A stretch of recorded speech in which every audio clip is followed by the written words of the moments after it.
Hey folks, I'm gonna do a little microblog here, and also I'm gonna try to pitch my expertise to NPR because I'm never satisfied when they do these. And I can say this is probably true for a lot of media out there. I'm never satisfied when they do these reports on video games.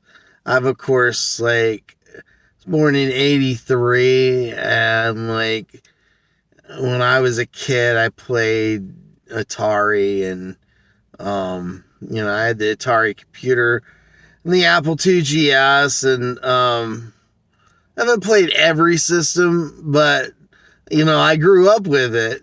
Mario. I grew up with what was that game called Adventure, where you're literally just a square. You're literally just a pixel. And that was your character. And I think, what's his name? The Fuhugu guys. Come on, Fuhugu guys.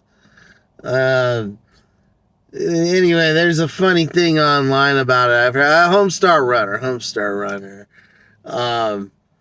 They did a thing on, they did a little tribute to it. Sorry, there's somebody distracting me in the next car over. I'm parked right now, so don't trip. Okay, she's picking up her son or something, or whatever. Yeah, so, I've been around, I think I have a pretty good portfolio for, being a video game consultant, and this is maybe my pitch to be a video game consultant for these people, because they never scratch that itch every time. But anyway, they were talking about what was it? Cozy gaming. Like Animal Crossing, stuff like that. But they never mentioned, like King's Quest. King's Quest for Xbox was like sitting next to a roaring fireplace while sipping cocoa. That's what the whole game was like. I mean, some of the puzzles were a bit frustrating, but the game itself and the aesthetics and the fact that you were a grandpa telling the story of your life and how you got married, that was a really beautiful, cozy game. And the original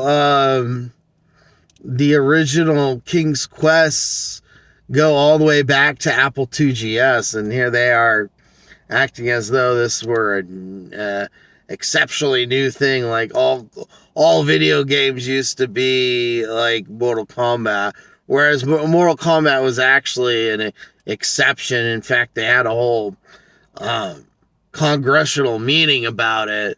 So the older games actually were a little bit more just cozy. I mean, like Bubble Bobble, like that was one of my favorites when I was a kid. And Kirby, which Kirby's still around. But again, there was the Lucas Art stuff. Monkey Island, Sam and Max, the ones where you kind of, had to type in actions and such. I don't think anybody would consider, the Lounge Lizard one, something in the Lounge Lizard one, the corner's almost, the one where you're trying to get laid, as a cozy game, but maybe, I don't know. Larry the Lounge Lizard, I think that was it. But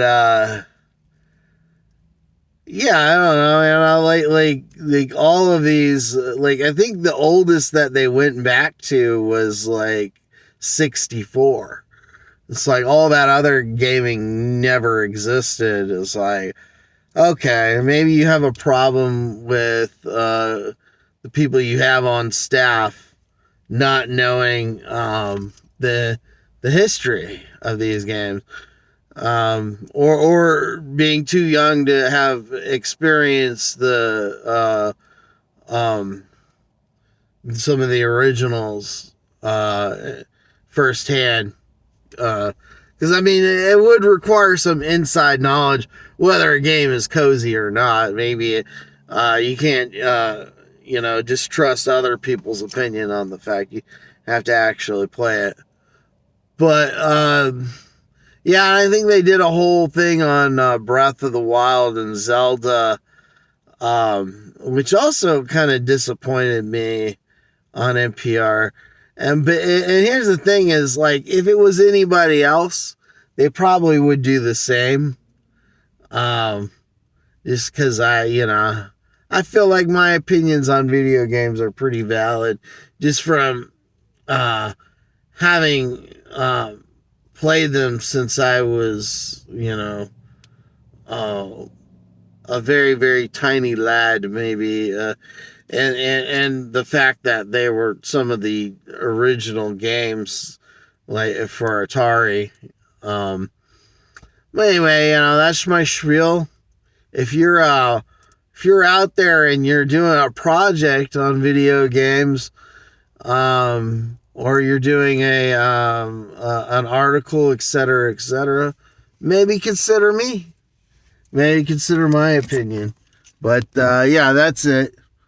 Thank you guys, and that's it for my microblog. Maybe I blabbed a little bit, but you know what? It's funny if you go and you look up Dr. Katz, and there's this comedian talking about how stressful video games are, and there's like animation of this like Doom like scroller first person thing with all these monsters, and he's like, I just want to sit back and have everybody just chill out, and I'll find them, I'm just saying, hey man, I'm looking for the blue key, and these guys will be like, yeah, whatever, you looking for the blue key. A guy lights up like a joint or a cigar or something and just kicks back.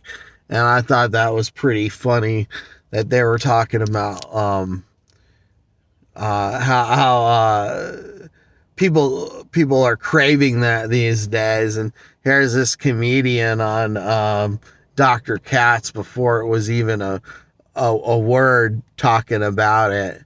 This is pretty funny. But anyway, I'll catch you later. Look up Dr. Katz Blue Key.